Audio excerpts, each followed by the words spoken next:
Hello, everyone, and welcome to God Talks with Reverend Goodwin. Tonight, I have a very special guest, Quanita Roberson. This woman is. I told her that I was going to be fanboying tonight, just about who she is. I think one of the things. Juanita has a number of statements that I wish I had a little booklet that every time that she spoke, I just want to be able to write down quotes of what she's saying. I had an opportunity to meet her as she was leading a board retreat for the United Church of Christ Board of Directors. And she came to us at a time where we had just, for the most part, been used to just making the decisions of the church. I mean, we would come together for a few days and we would meet and we would vote and all of that, and then we sort of left. But there wasn't the depth of relationship. And this woman came and offered all of what Spirit had put inside of her. And just as a result of her walking alongside us, I now have folks who have been critically important to me, especially during the midst of this virus and all of us trying to make it through a health and a racial pandemic. I have one of the board members who's sewing together a quilt to welcome me into my new role in the United Church of Christ simply because of the way in which she invited spirit and communion and community. Her phrase is, I just want you to fall in love with each other. And I hope tonight that in meeting Juanita, you will have an opportunity to fall in love with her. Hello, hello, hello. Hello. Okay, Well, now you that said I've you're gonna pumped you up, drip I've all over told me. everybody.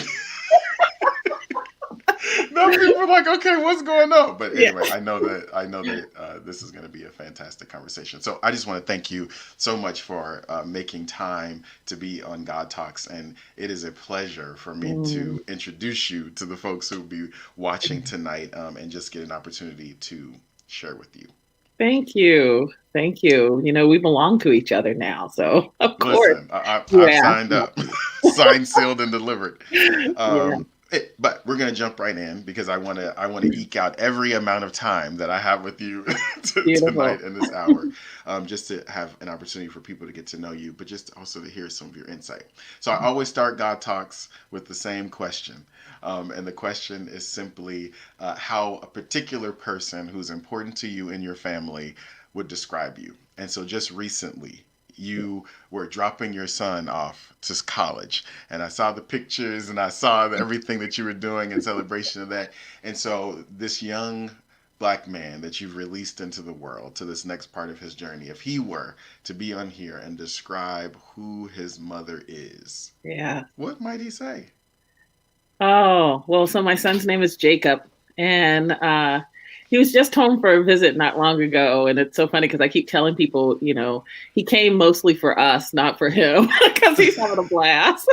But sometimes you have to take one from the team, and he did. So he would, if he was to tell you about his mother, I think part of the way that he would describe me is that he would say that I value community, Hmm. and the mystery or magic and things.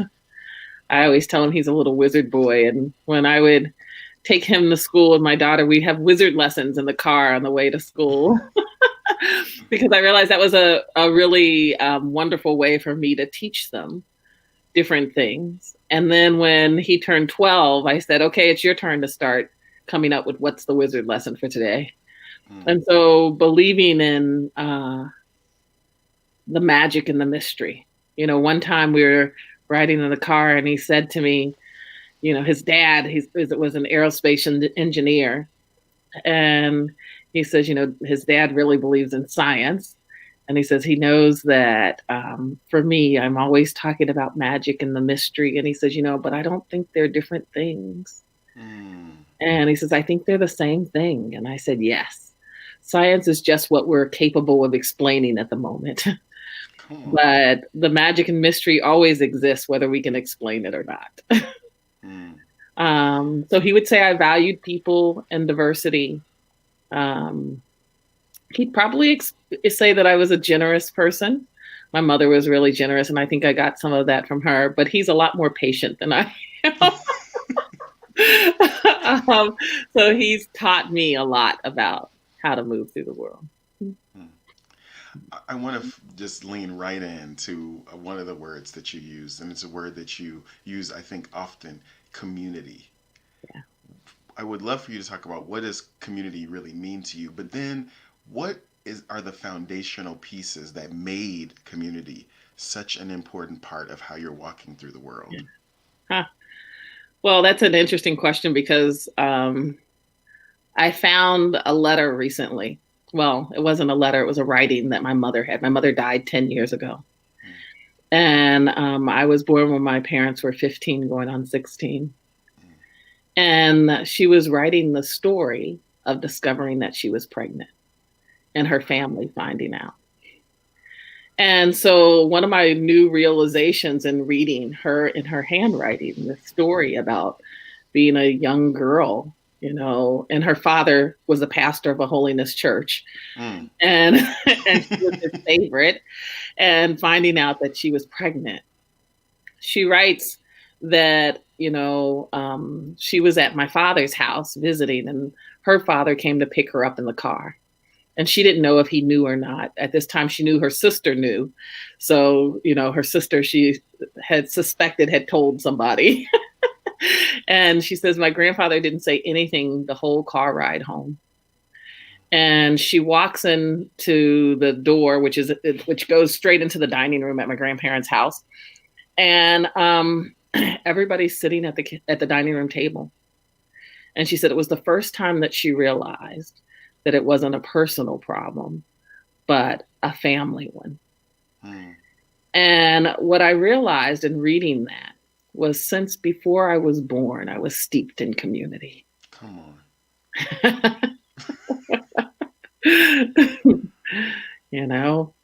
And that discussion that day, she became really clear.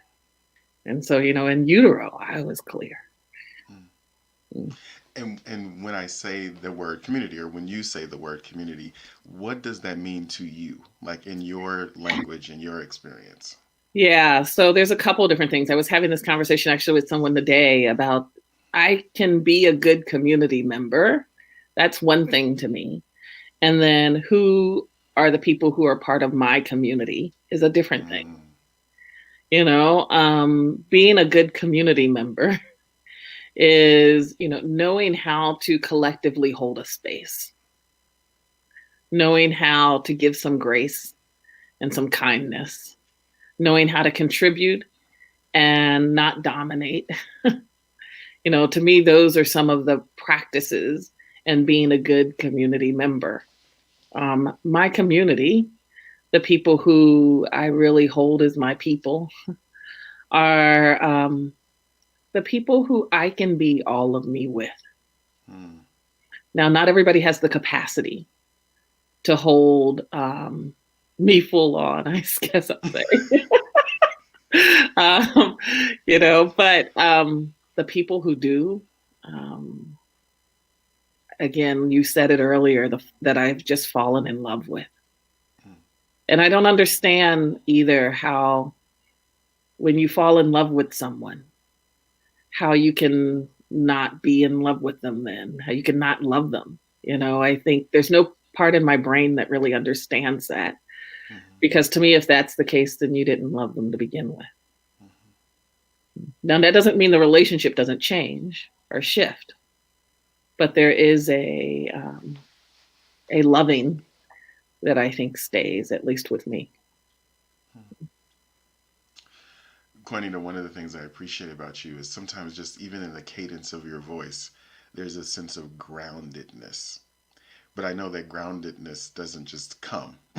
Groundedness is a part of one's journey.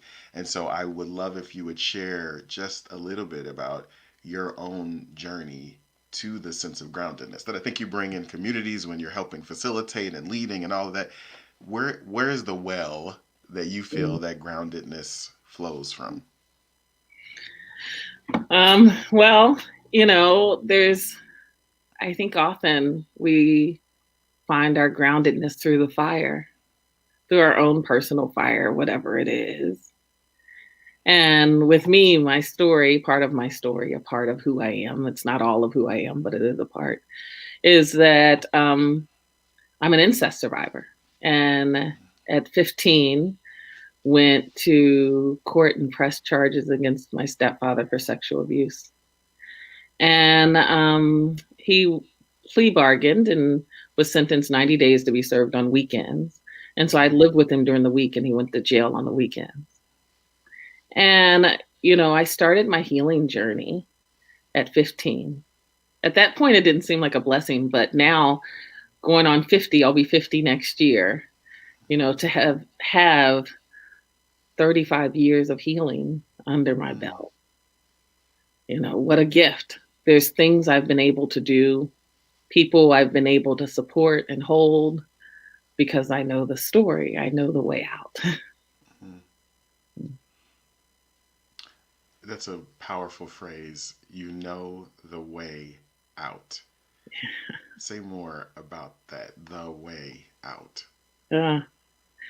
Yeah, I think that sometimes when people hear me say that, they think, oh, I'm going to tell you take a left turn here and a right turn there. But that's not exactly how it works, because it's different for all of us, but the details are different for all of us. But the surrender is just surrender, because we are part of this human and divine journey together. And a lot of the way is the balancing of those two. How do I really, really get that I'm a spiritual being having a human experience and not the other way around? And how do I respond accordingly? Because that's the piece I think that we miss. I think we live in a culture that loves to study spirit, but doesn't have a clue how to live it. Come on. And so it's this piece of, what does it mean? What does it look like, sound like, feel like, to really understand that you are a spiritual being having a human experience? Some people hear the word that you just use, surrender. Yeah. And for folks who have been abused and misused and everything, surrender just seems like you just want me to give over to this trauma, right? And something tells me that surrender has a different depth. And so I'm wondering, for people who are watching this, who are struggling right now with that very notion of surrender, can you say a little bit more about what does surrender mean to you and how you're using it? Yes, and this is divine timing, because I've been playing with it a lot these past 2 weeks. This whole idea of surrender and how I think we hold it in this culture. I think so often when we think of surrender, we think about surrendering to the toxic masculinity. We don't think about what it means to surrender to God or to the divine. The model we have is that. So oftentimes when I think about surrender, the first place my mind goes is that I'm going to lose something. I'm going to lose control. I'm going to lose power, or that it's giving up. But that hasn't been my experience. My experience is that when I've really surrendered, I've actually felt more powerful and more in alignment and more grounded, And I think part of it is because we're such an adolescent culture. And so, one of the things that I've been really blessed with is I've had a lot of wonderful elders in my life. And so I've learned how to surrender to elders. And I think that's so important, because when we hit a wall and we don't know kind of which way to go, to have someone that you can go to and ask, and that you trust enough that you would do what they tell you to do. And, the other thing, I was in a conversation with a friend recently, and I'm just so taken actually with this video and song that he wrote, titled The Great Surrender. His name is Christer Linder. And The Great Surrender, he shared with me, is about Lucifer becoming weary of ever thinking that he could outlive or outlast the very unconditional love that allows him to rebel in the first place and starts to ask for forgiveness. And I told him, Christer, I said, I'm so taken, first of all, with the ideal of it. And then the song and the video itself is just so amazing to me. And so that's one of the reasons I've been seeping in this whole idea of surrender. Because another thing, in a conversation that he and I had together, um, we got to talking about how, the divine is just love. And love is the only thing that really exists. Everything else is just a deviation from it. Hmm. And the way that I rebel is anything that I stand in that's a deviation from love. That's the way that I am Lucifer in my own way. That's the way it plays out through me. Yeah. Hmm. I there's like I feel like every other line I was like, ooh, that's a book, that's a sermon. I could. So one of the things I was holding, listening to you, I want to focus on that the elderhood. Mm-hmm. And I know one of the pieces of your own work is you've reflected on that in particular, let's focus on American culture. There's a loss of how you transition. We don't really Mm-hmm. have markers in our society that says, you've sort of had a rite of passage Yes. through this place.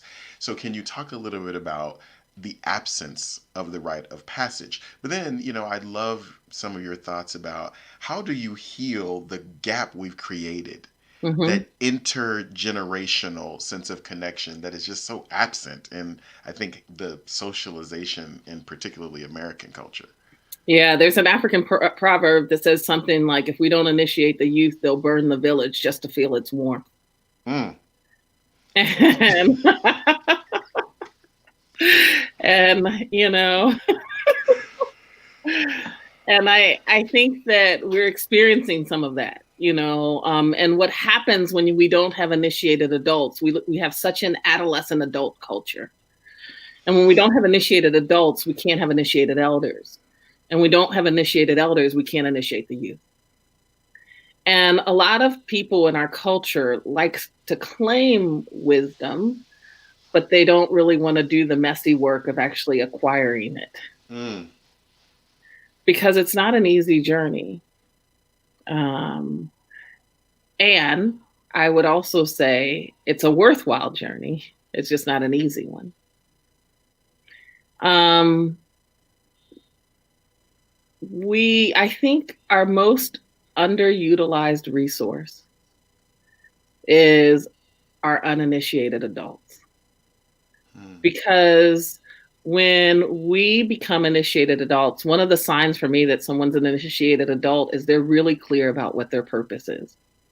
And we each come with a unique genius to solve some issue here on the planet. Mm. And so we're not getting access to that genius because we're not initiating our adults. That's one of the reasons I think we find ourselves in the place that we're in. And also, I think what initiation requires of us is that we move from being earth centered and led in our decision making to being spirit centered and led in our decision making, Mm-hmm. which in this time is so interesting to me, because I think this time of COVID and this time of unrest in our country, we really get a look at what are our beliefs around faith, around death, around community, around grief. Mm-hmm.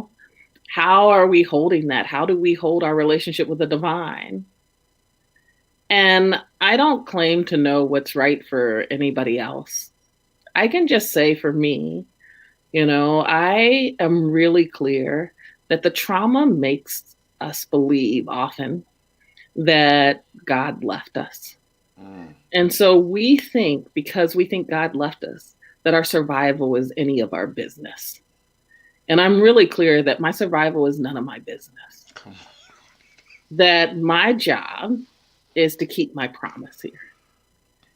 And to surrender it to God. Now, that doesn't mean that I'm going to be stupid and not be, not go out and have a mask or take, but it does mean that I'm not going to be led by fear. It does mean that I'm going to listen for when I feel called to go someplace or do something. Mm-hmm. And that I'm much more concerned about how I'm living than when I'm going to die. Mm-hmm. The question that came up for me, going back to still playing with this language that you're using of surrender, Mm-hmm. um, I I would say normally frame the question, and Juanita, right now, what's your passion? What's getting you out of the bed in the morning? But I want to ask you specifically, what are you surrendering to right now in your life? Like, Mm, for you, what are you yeah. surrendering to? Oh, so let me start first by saying what I'm not surrendering to. Because we all have our things, right? And one of the things is that I'm finishing this book called The Underground Railroad. Mm, It's a 40-day journey to remembering self and spirit, and I'm writing it with a wonderful friend, Amy Houghton. And I'm writing it as a Black woman on this side, the Cincinnati side of the Ohio River, finding my way to freedom. And she's a white woman on the Kentucky side of the Ohio River, finding her way to freedom. And then we take people through 40 days of finding their own freedom. And sometimes I think I can fight with God, right? But I know that God's just like, oh, she's cute, right? Because at the end of the day, we all know that I'm obedient and I'm going to do what I've promised to do. But evidently, I like to be in resistance a bit. And so one of the things that I find myself is not always surrendering right away mm, to what I know is mine to do. And not only right away, but I'm practicing the surrendering with a generous heart. I think so often we surrender, but I've done it in the past at times in this martyrdom way.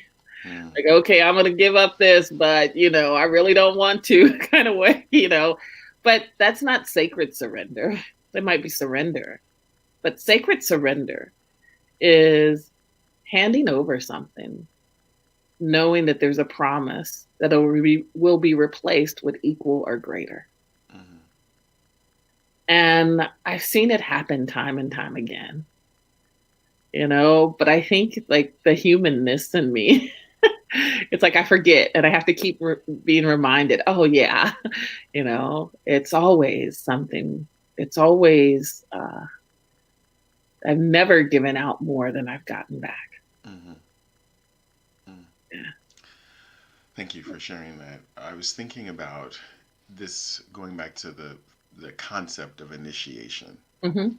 and I want to personalize it to you one more time. And can Yeah. you talk to us a little bit about your moments of initiation Yeah. when you think about what that's looked like in your personal life? Because I think somebody's watching this Yeah. going, I need to get initiated. I don't want to be an adolescent, like, I don't want to Yeah. be a uninitiated adult. So what's some, can you give some stories of your moments of initiation? Yeah. Um, well, it's not always pretty. But, but Asterisk disclaimer, you better yeah, know if you don't want to, if you want to be initiated. that because there's a lot of grief.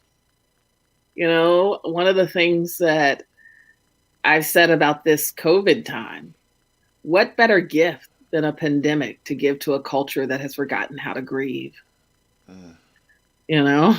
Because you can't get access to compassion without doing your own personal grief work.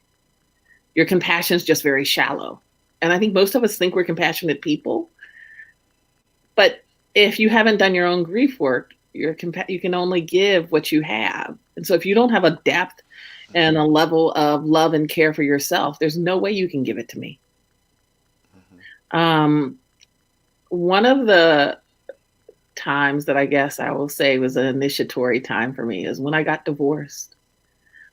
I remember we did a collaborative divorce and that went on for a long time. It was about a year and a half, and we lived in the same house, and it wasn't a, warm and fuzzy thing. But I was clear that one of the things that I wanted at the end of the process was that we needed to co-parent our children together. And I remember going to the courthouse that day, and I think the appointment was like 10 o'clock or something like that. Well, by like 10:28, I was sitting in my car And I remember calling a friend and saying, we don't know how to do endings in this culture. Like, Hmm. just being struck by how quickly that process happened. And I said, you all need to come. And I did what I called a birthing ritual. And it was 3 days of ritual in my home. The first one was a Native American medicine woman friend of mine who came and did a corn maiden ceremony with me and with about 3 other people. And I was gifted the name Wind Warrior. Hmm. I wouldn't learn later what that meant. And I think I'm still learning what it means, but even just a little bit. The next day, another friend did a community sing along because she thought it was important for my children to experience joy being welcomed back into the home. And then the third day was an African spiritual ceremony. And this particular day, people came. People the whole week were sending gifts who couldn't come, and things just showing up. And then we had about 14 people in my home for the African religious ceremony, and they cut my hair. It was my sacred surrender. So I sat in the center with my eyes closed, and one by one they came and cut my locks.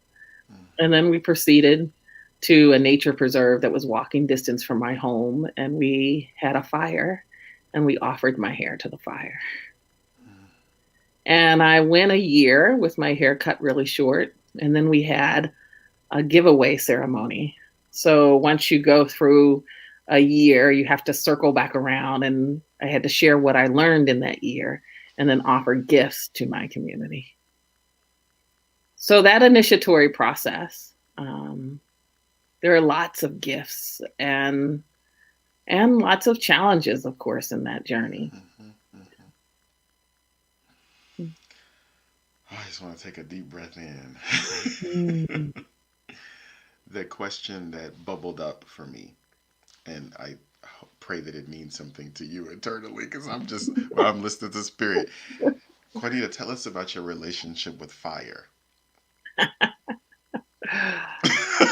Tell us about your relationship with fire. All right. That is so funny because I posted something from my friend Krister, actually, that he wrote about the fire and sitting in the fire and being willing to sit in the fire. And it's interesting because the rites of passage program that my friend slash colleague, partner in crime in some ways, Tennyson Wolf and I do is called Fire and Water. Hmm. And in the Dagra medicine wheel, the Dagra tradition, fire is the element that's closely related to the ancestors. Hmm. And Tennyson's a fire spirit, and I'm water. Water is the element that is about peace and reconciliation and bridge building and peacemaking and the emotions. And one of the things that I think, one of the reasons that I've had strong fire people in my life, one of my teachers was a fire spirit, um, is because it keeps my water flowing and moving and bubbling Hmm. up. And, I can get stuck in the deep water space. I could process things and be in it.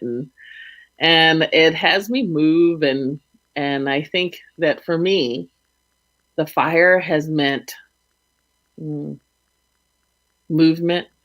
The fire has meant connection. The fire has meant um, holding. It's allowed me to claim some of my emotions that I hadn't before. Um, it's uh, it's what I think can forge the way. It's learning how not to be afraid of the fire. One gift about being water is that I'm not often afraid of the fire. Hmm. Um, but to sit in it and to know that the resistance is what causes the suffering, not the process itself. Yeah. Mm. My next question is, can you tell us a little bit about your journey with yes and no? And how have you learned for your personal walk how to cultivate the deep yes, because, Yeah. and the deep no. Yeah. Well, there's a friend, Peter Block, who says, if you can't say no, your yes means nothing. And we live in a culture where we don't really know how to say no. Um, and it's not always no to bad things. Sometimes when you have such abundance, it's being able to say no to good things, Hmm. you know? And and it's just hard to learn sometimes, I think. I think that one of the pieces for me is that I know that in the past, that's been the way that I've most often abandoned myself, is not knowing when to say no. Recently I left a board that I was on, and the reason was it wasn't life-giving and life-affirming anymore. It didn't feel like I was standing in integrity in it. Hmm. And I'm clear, I don't have to fight anybody. Hmm. We live so much with this story of no pain, no gain. But that's true if we insist, but it doesn't have to be, you know? I'm clear my God is the God of all things. Hmm. And so there's nothing that I could ask for that would be too much, you know? And I think I say that, and I also want to say, because I think sometimes people hear that and they move to the place of shame, blame, and guilt, Hmm. and they think that that's what I'm speaking to. But I don't do shame, blame, and guilt. Matter of fact, I think that we think shame, blame, and guilt are emotions, but they're not. They're actually where we go to hide from emotions. Hmm. So when they enter a room, the first question I ask is, what are you trying not to feel? And often it's just deep grief and sadness. And so this piece about teasing apart shame, blame, and guilt from responsibility. What piece of the responsibility is mine? If we all spent as much time asking that question, what piece of this responsibility was mine, as we do trying to correct someone else, Hmm. we wouldn't be in the situation that we're in. First of all, we have no control over somebody else. And it's always about us. I'm learning that time and time again. I get mad at somebody or, or I'm in it. And then there's a moment where I realize once again, it's always me. It's like, it's ultimately always me and God having to meet myself. There's nothing that can show up externally that's not also internal. It may look a little bit different, but yeah. I want to go back to a little bit earlier in the conversation, and think about this teenage girl who has had the courage to come forward, and then the system, if you will, the legal justice system, sort of puts you back in the situation. And I'm curious about the image of God for that teenage Quanita. Oh yeah, I was so angry with God. Yeah. I was fighting. I was in a hot mess. I was in the psych ward twice. I was fighting with God. And one of the blessings in that actually is that not once in that fight did I uh, deny that there was a God. Mm. That the fight itself was evidence of the divine in me. Mm-hmm. I remember having a conversation. If this is the God that you are, I don't have anything to do with you. Mm. You know, but like I said earlier, God can stand with. God's not worried. Oh, she'll come around. And so. As a matter of fact, I think that, at least I hope that God loves that actually, because it means real relationship. Real Mm. relationship has that in it. Real relationship, you get angry, you're excited, you get frustrated, you get disappointed, because we are human beings too. And so I have a divinely human relationship with God. I have a friend who's a Jewish man who asked me once, So why is it when it's bad is God and when it's good is spirit? First of all, I was struck that he even noticed, right? I didn't notice until he said it. But what I said to him was because to me, God is personal. It's a one-on-one. Spirit is the collective love that we all are. It's the Mhm. collective of the divine. Hmm. And do you think the transitional understanding of sort of, well, what I'm curious about is that you talked about the 15-year-old Juanita and wrestling with God, and then you also said that there's still times where you're Yeah. resistant, and that's kind of you. So I was going to say, do you think there's been sort of a change in your imagery of God and the dynamic over time? Yes, I think that again, it's much more a personal relationship than I think it's a deeper, it's I have a deeper trust. When I'm going through um what I would consider struggling, I know that it's not without purpose. Mm-hmm. And so that's different, which makes the process different. Um, I think the other thing is that there's a certain amount of, at least I hope, there's a certain amount of um, struggle in me or whatever the fire is doing for what's in me. In the ways that it's softening me, in the way it's teaching me how to be in this world and not of it. Mm-hmm. We hear a lot about letting go of our ego, but that's not the call, I don't think. I think it's letting go of the shadow ego. But your ego is necessary. If we didn't have the ego, we would have no celebration of births. We would have no new businesses. We would have no, anniversary celebrations. We would have no weddings. We would lose so much. And it takes a strong ego to be in this world and not of it. And so some of that resistance in me is the refining of knowing how to stand in that, Mm-hmm. how to mm, let the shadow ego burn away a bit and stand more and more into my spiritual ego. Mm-hmm. When you think about struggle, Mm-hmm. I think sometimes as human beings, sometimes we want to rest in the comfort, like there's, but so much of what you've been describing, I think, is a comfortability with struggle, like a Yeah. comfortability with the stretching. What in your narrative and in sort of your path has allowed you to actually become more comfortable with the struggle and with the resistance than maybe disquieted by it? I think it's learning that the struggle is the resistance, or Hmm. the suffering is the resistance, I guess.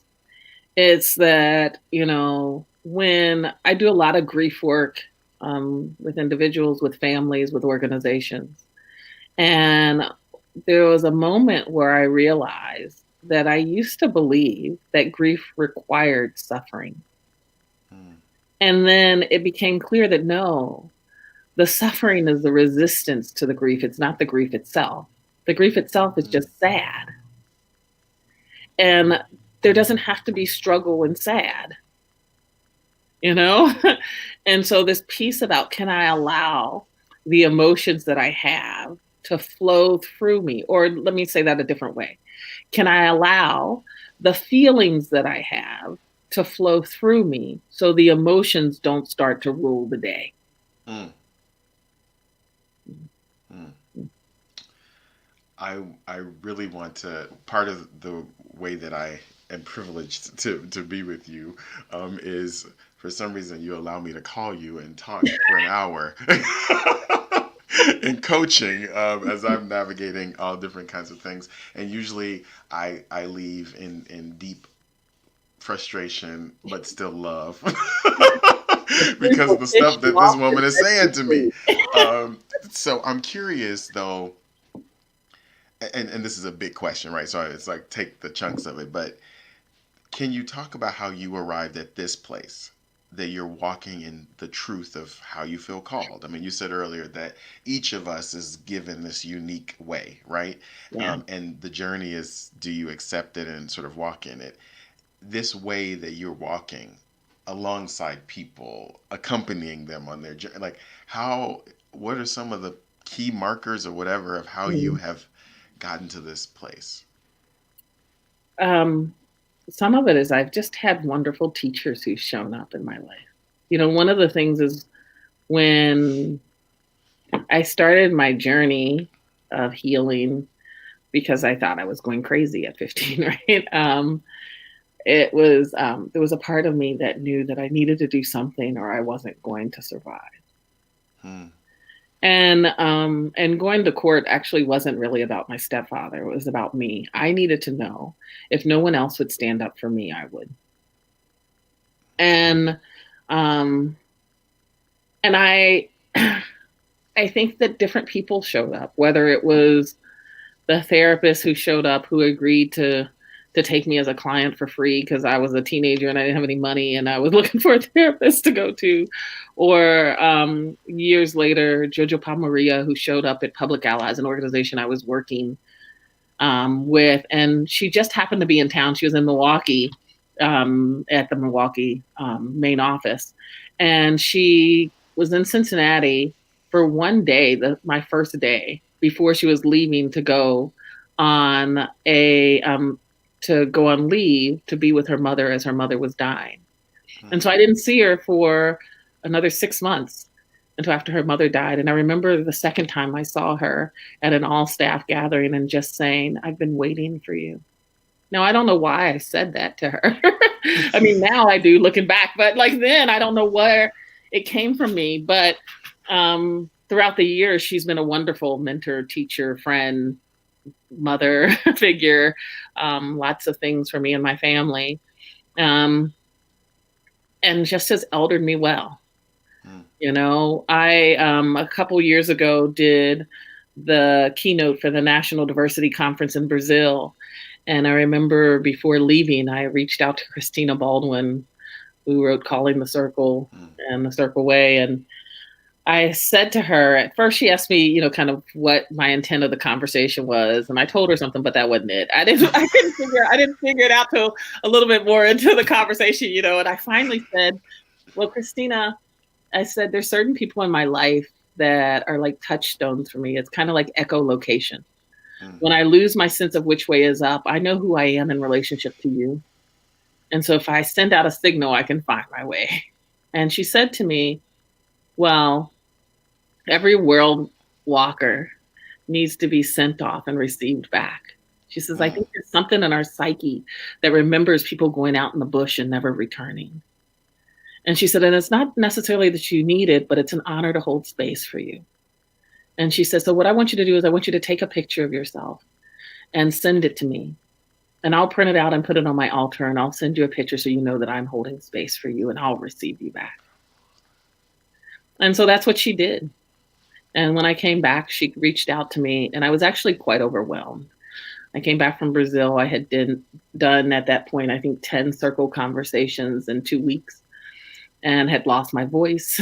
And I came back and people were sending me all kinds of messages and emails and in Portuguese, and I don't speak Portuguese. And I remember her calling me and me just saying, it's too much. I can't do this. And I said, and it's just going to get more. And I can't do this. And she said to me, well, if you'd like, I'll tell you some of what I do. And I said, yes. And she says, when I'm with a group, I say something to the extent of we've been together for 3 days and I've loved you completely.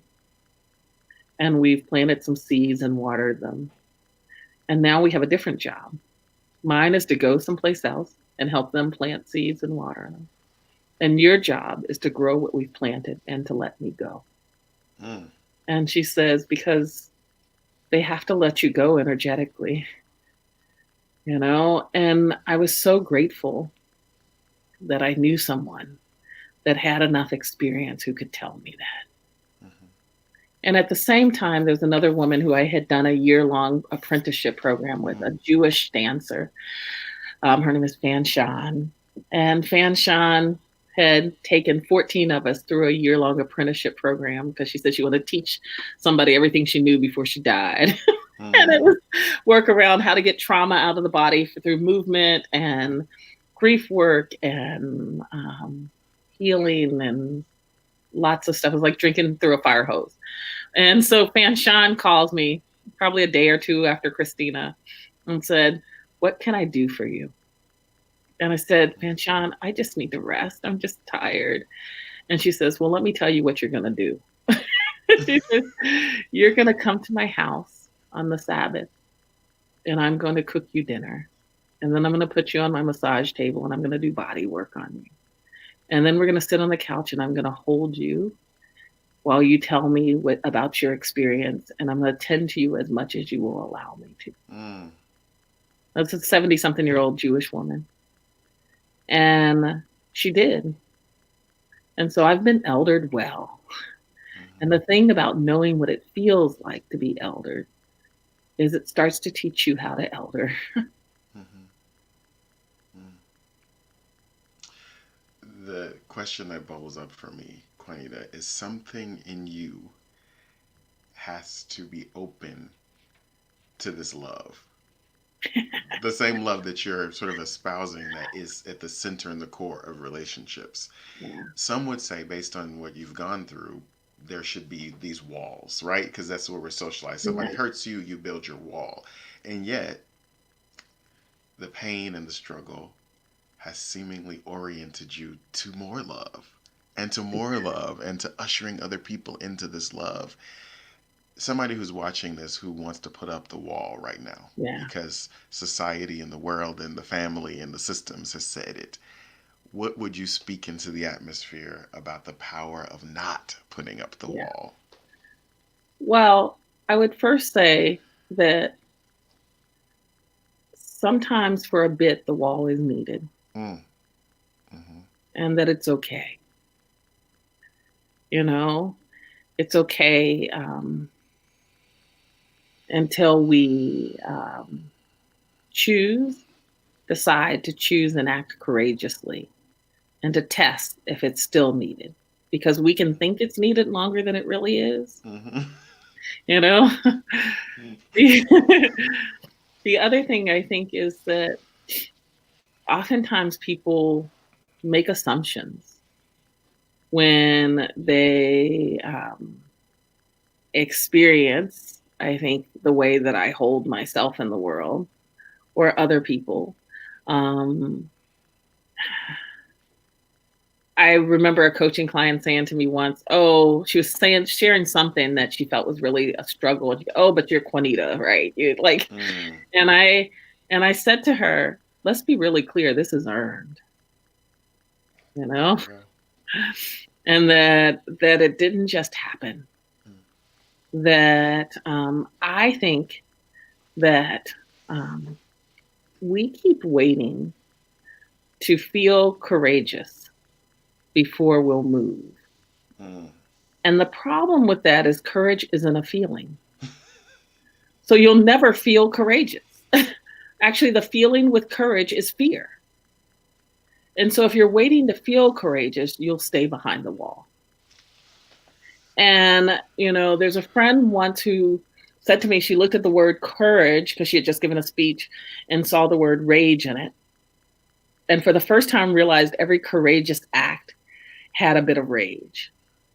And I was so excited because I remember reading in Iron John that anger is personal, rage is archetypal, it's communal. Mm. And so I thought, what if courage, by definition, is communal? What if, when we choose and act courageous, that we're stepping into the communal, that we're stepping away from a personal fear and honoring a collective truth?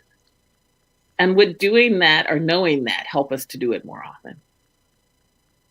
And so this piece around like this wall that we have, and we all have it at some point, you know, we each get to choose. We have free will.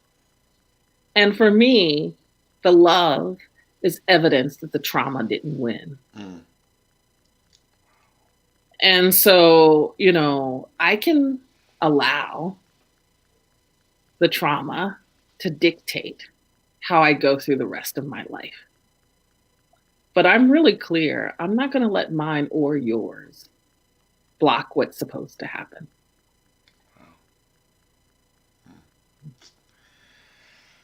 Oh, take another deep breath in.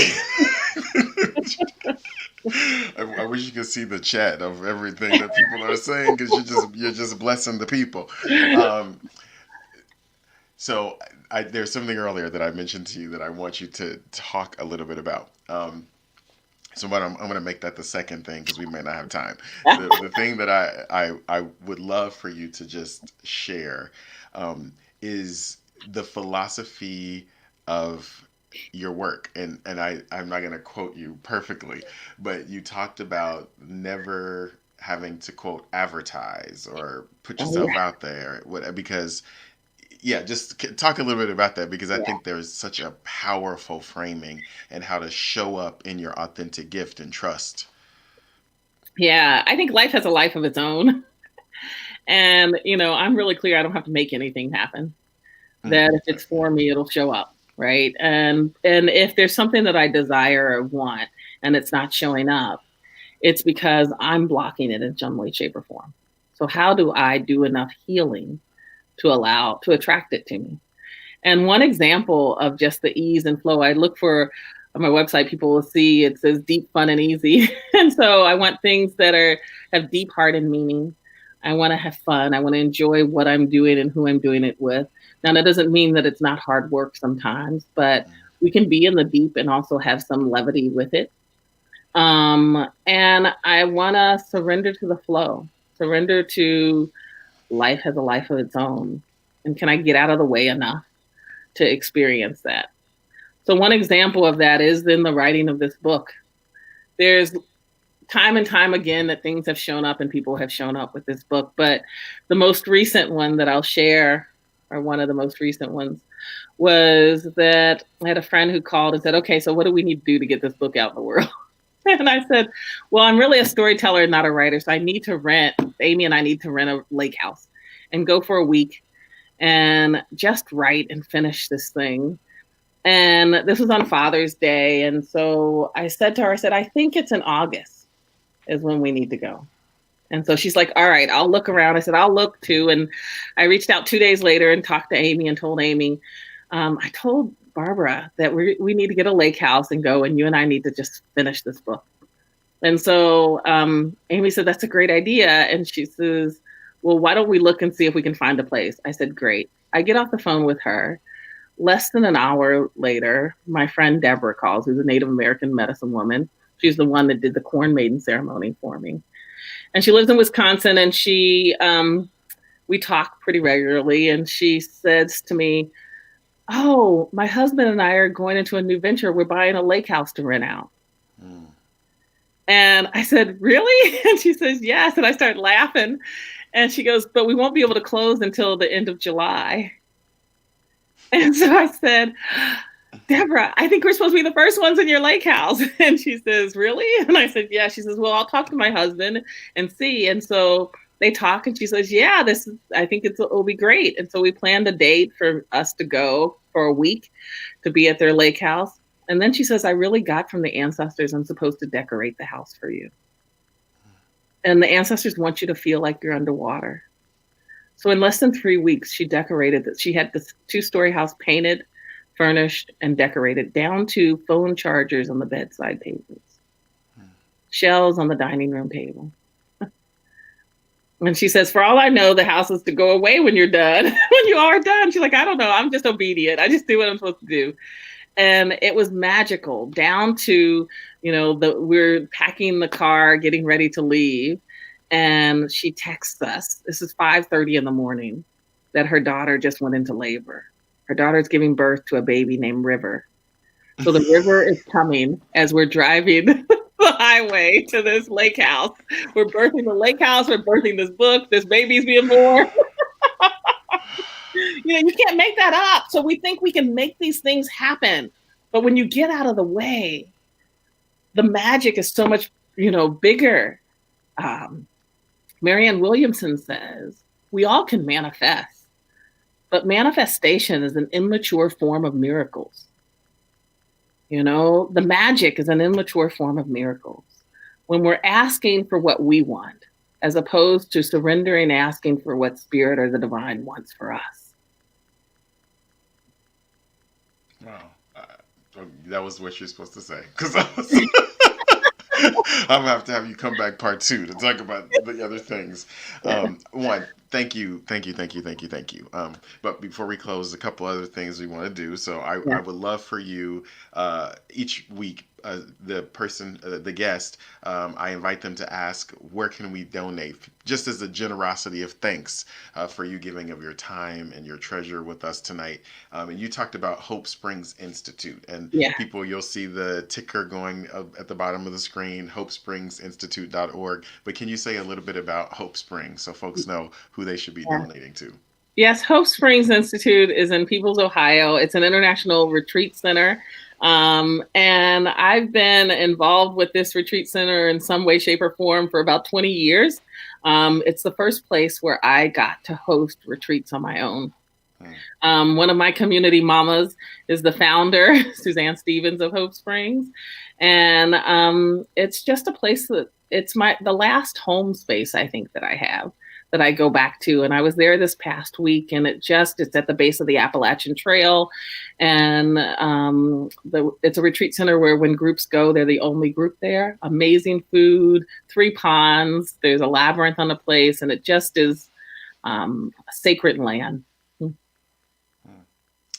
Juanita, you are such a gift. Just, I feel, I feel like there's a couple of things. When I'm talking to you, I don't know whether to laugh, to cry, to go do so. I feel like all ranges of emotions are happening all at the same time. I'm sitting here trying to talk to you, but my eyes are watering. You just have such a gift of presence and an invitation to authenticity.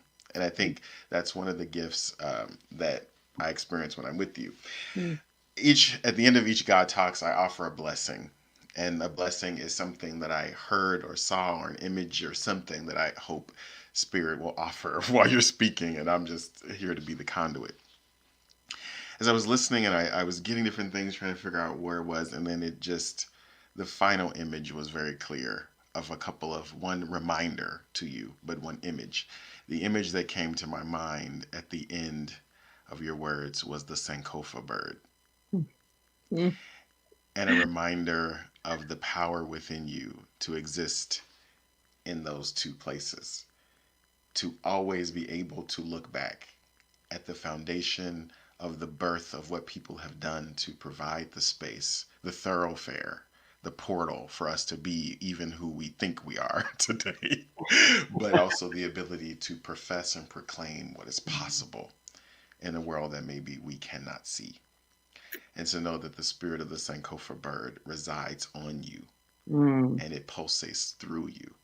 And so when you walk into people's lives, you give them the invitation of the energy to see from whence they've come so that they may know the power of where they can go. The second reminder, and that's just the image of that I got for you as a person and your existence in the world. The second reminder was out of a phrase that you talked about. And it's an old, actually churchy phrase, and you kind of said it, but it's the notion of being of the world, but not in the world. Like there's a sense of you're here, and just the reminder that the universe has gifted you with the ability to be here and elsewhere. And the elsewhere is that sense of being able to tap into a reality of spirit that if we're not careful, we'll become so diluted by everything that's here that we'll forget we have access to. And the universe and the ancestors has created a space for you where that you can sometimes, without much effort, just tap into the elsewhere. Mm. And it's the gift you have of being able to be in the liminal space of the you're here and be in that elsewhere that allows this powerful way that you can speak into people's lives, Mm. because it is a way of speaking into their lives that transcends the temporalness of the moment. Mm. So my blessing for you is to walk in the power of the Sankofa bird, knowing that in your steps you are mimicking what that bird is supposed to offer into this universe, and to remember the gift that the universe has given you to have your feet planted solidly and grounded here, but be able to sometimes, without even thinking, tap into the elsewhere. Mm. and to know that as you continue on your journey and you have your other initiating moments, you will become more clear about what the elsewhere means uniquely for you. So I just love how you listen to spirit. I got an email this week that asked me, and I haven't replied yet, if I knew what the Sankofa bird was. Just so you know. I Come on, do, God, you know. but just how it shows up like that, right? The ease and the flow, because life has a life of its own. Mhm, And thank you for just the way that you listen to spirit. You know, mhm, there's an animation that shows up in the spaces where we are together mhm, because there's when you have two people listening, you know, um where two people gather, right? That's all it takes. And so there's the energy can keep going and flowing and doesn't get interrupted. Yeah. mhm. Thank you. Thanks for the invitation. No, let me tell you. So I had said, publicly that, we're gonna have to do part two, and you already have people going, yes. There needs to be a part two. So Quanita, wait for me. I'm gonna come back All right. and take you out. Thank you so much, friends. My invitation to you tonight is like, share, comment, share again. Even if you've already shared this talk with somebody else, share it with another person just so people might be blessed with what my sister shared tonight. Remember that God Talks is now every other Monday, so I won't see you this coming Monday, but I will see you the Monday after that. And look forward to, in the month of November, I'm going to be interviewing Reverend Cheryl Presley. She has been my mentor for over 20 years, and I often like to say that she is my pastor. She's not ordained, that is not her path, but when I need a pastor, I go to Dr. Cheryl Presley. So I will see you in the month of November, and I hope you have a blessed evening.